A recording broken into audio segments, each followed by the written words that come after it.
Hello, welcome to another installment of the Uncommon Guitar Lesson. Though today is not a guitar lesson, it is a music lesson in general. I hope you don't mind the bait and switch, but let me tell you, a music lesson is better than a guitar lesson any day. So let's get right to it. What is the most interesting thing about While My Guitar Gently Weeps? Or what do I think it is? Look, it's not Clapton's solo, which is great. It's not even that fantastic piano intro of Paul McCartney's. No, it is Ringo's tambourine playing. That's right, this is a tambourine lesson. Stick with me, it bears fruit. In many ways, Ringo's drumming on While My Guitar Gently Weeps is quintessential Ringo. His drum fills are fantastic, but it's the tambourine playing that I really want to point out. Specifically, the tambourine at 2 minutes and 30 seconds and 2 minutes and 47 seconds.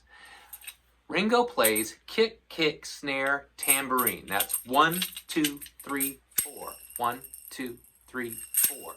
At that point. That's the lyric where Harrison sings, "I don't know how you were diverted."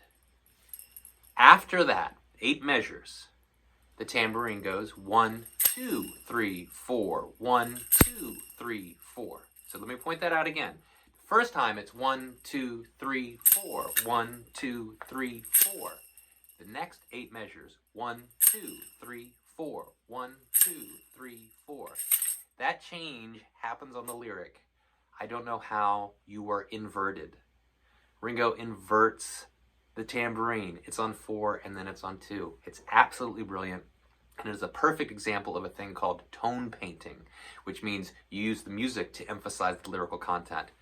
I don't know that it gets better. That is so simple and absolutely brilliant. I'm hoping some of you have listened to While My Guitar Gently Weeps 1,000 times and have never noticed that the tambourine gets inverted alongside the lyrical content. It's so great.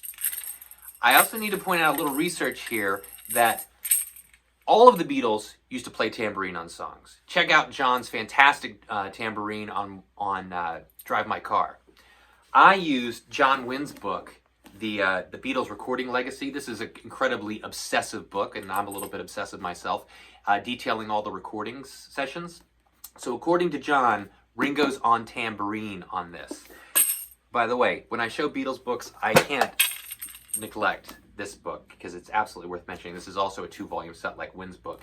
This is Walter Everett's The Beatles as Musicians. Look, I own a lot of music books.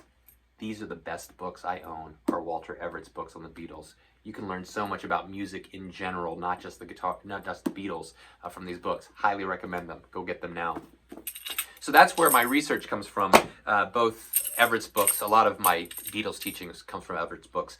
But the detail about Ringo being the one who plays tambourine on this comes from John C. Wynn's.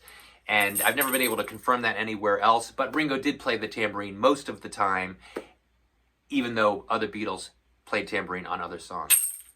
One other thing I should mention, this little tambourine right here, I literally got this out of a box of kids' toys from a secondhand store for $5. It was this and a few other pieces of percussion equipment. So this is basically a $1 tambourine. Sounds great.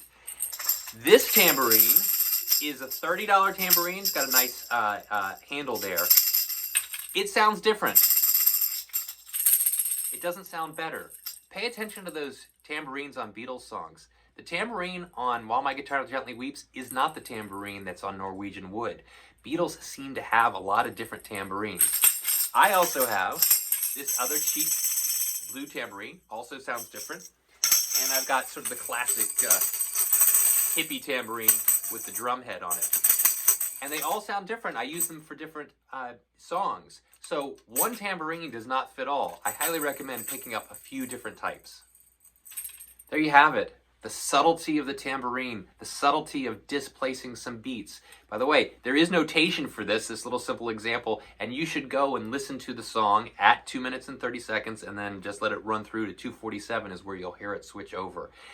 Start incorporating these own ideas, production ideas into your own music. Subtlety. It doesn't always have to be about the obvious. So, I hope you've gotten something out of this. Always, thanks for watching, and I promise you, next Uncommon Guitar Lesson will be an actual guitar lesson. Thanks for watching. Bye-bye.